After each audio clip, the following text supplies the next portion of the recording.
nothing else about your business will have as big an impact on it as the number of leads that you have. And now the definition of leads, we've gone back and forth a little bit in the sessions, but those individuals that have raised their hand and are indicating to you that they are looking to buy, sell, or invest.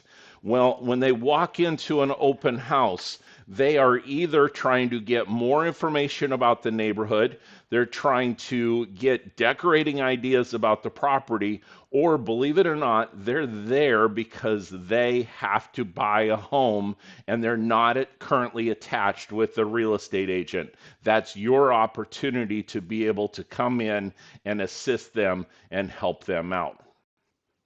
So before we dive into open houses, let's dispel some of the limiting beliefs.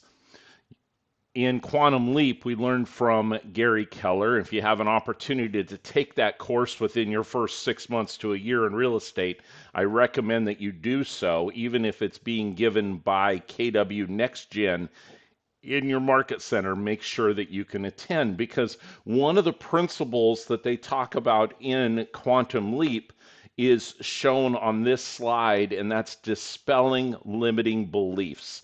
We always begin by checking with our mindset, that creation begins within, in our mind, in our heart, in our soul, before we manifest it out into the real world.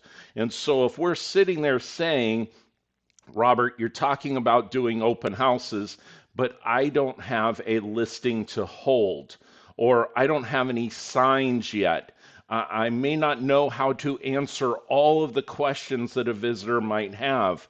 Open houses don't really work because most people are looking online, or you are worried about safety. I won't feel safe in the property. These are some of the limiting beliefs that come through. And if you don't have listings to hold open, this is an opportunity for you to ask other agents in your market center for permission to hold one of their houses open, one of their listings that they have, to hold that open for them on a weekday or weekend. If you coordinate with them, many times they are looking for agents to be able to provide a fresh perspective on the property. Also, for them to be able to leverage, because they've already put a tremendous amount of work and time in, and they are probably so focused on lead generation themselves of finding their next listing that they have the time available, or they'd like to make the time available, and you holding the listing open will help them and support them in doing that. If you don't have the signs, this is something where you can also coordinate with your market center. They may have signs that you can borrow, or the listing agent would be able to provide you with a set of signs. It's okay that the first 10 open houses that you do, until you actually have a sale yourself, it's okay for you to use the signs of the listing agent, even if it has the phone numbers for that listing agent. If that listing agent's getting calls in because you've been placing signs out, it shows your value. And if they are a win-win real estate agent, if they're following the beliefs of Keller Williams, they will recognize that. They'll know that you were the one that was causing that phone call to occur, and they may give you that lead back and allow you to follow up with that individual. That's something that you can have confidence in, having that type of discussion with the agent.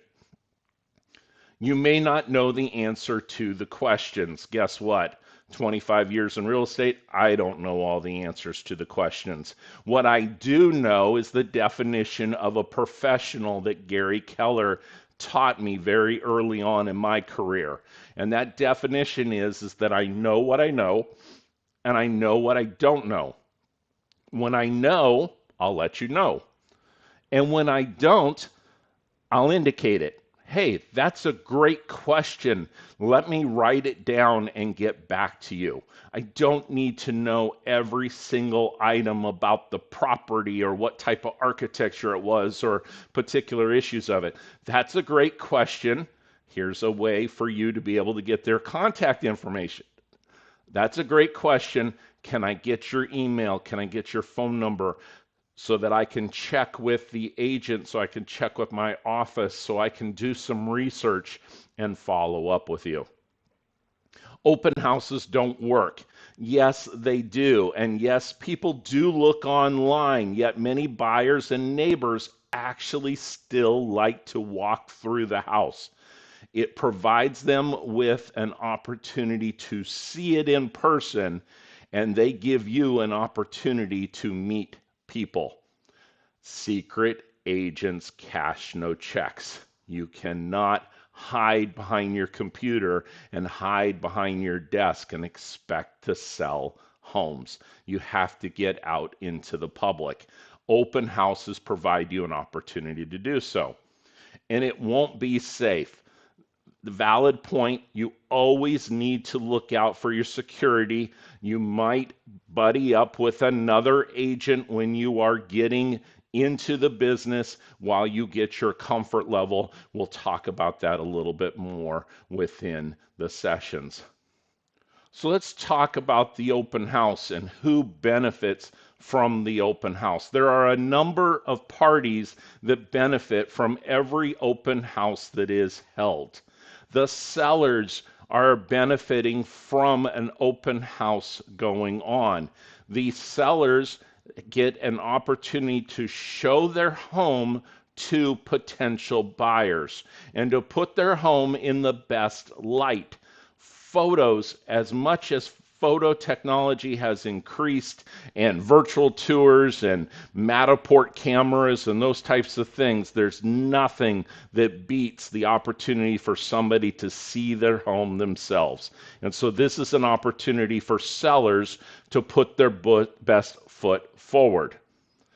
Buyers, they want to see a house many times without the obligation of being with an agent, without having to go through the pre-qualification process yet, to be able to research homes. The National Association of Realtors survey of buyers indicates that this is one of the areas that they use to research homes. It's your opportunity to walk them through the steps and to be the trusted advisor that will actually help them through the rest of the process of getting qualified, showing your value proposition as to why they should work with you, and then be their agent that actually helps them in finding the home that meets their wants and needs. You know who else benefits from open houses? The neighbors. The neighbors want to see how their home compares to the home that was just listed. They're comparing it for decorating ideas. They're comparing it to see any remodeling that was done, any improvements or changes that were done. The other thing that they're looking for, they want to see how their home compares with regard to value. The value and the price that it might sell for if it went on the marketplace. If you are there and as a trusted resource that can provide them with that information specific to their property, this would give you an opportunity to meet them and develop a relationship. The other person that benefits is you as the agent. You have the opportunity to capture the leads of potential buyers. You have the opportunity to work with them as future buyers, future sellers, connect with the neighborhoods prior to the open house and after the open house. Gives you an opportunity to place signs, which is a benefit to you, even if they don't have your number on them. It provides a benefit to Keller Williams as a brand of having those signs around there. And it is real life practice. It gives you the opportunity to have conversations, to answer questions, to provide value, to work on and refine your value proposition and your conversations that you have. This is the way that open houses are also prospecting based and then marketing enhanced.